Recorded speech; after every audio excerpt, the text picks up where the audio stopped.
The headlines on Reporting Scotland this Thursday lunchtime. The First Minister says she'll advise gatherings of more than 500 people are cancelled from next week.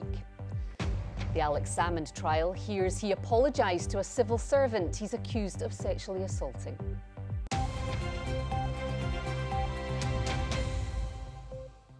Hello, good afternoon. Mass gatherings of 500 people or more could be banned in Scotland from next week in the latest response to the coronavirus outbreak.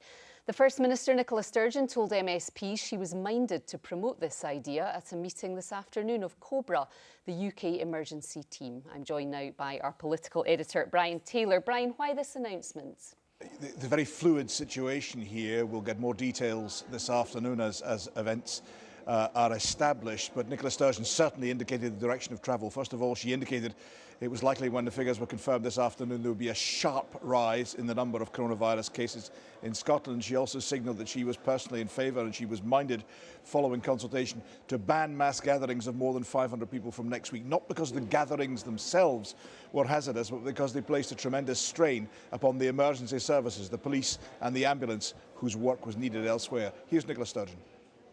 We are certainly minded, and this is a decision we will seek views on from others at COBRA, but we are minded now that we will advise the cancellation, also from the start of next week, of mass gatherings of 500 people or more.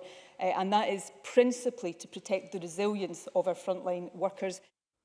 And Brian, what's the advice on schools? Because we learned this morning they're closing in Ireland. They are, but Nicola Sturgeon's view at this stage, again, she stressed this was dependent upon the way that things develop, but she stressed that schools, universities and colleges don't need to close at the moment. First of all, it's not the gatherings themselves, it was the concern for the resilience of the emergency services that she was primarily concerned about, but she also made a point that if schools are closed, then pupils might gather informally, and that in itself could perhaps present a greater hazard of the virus being transmitted.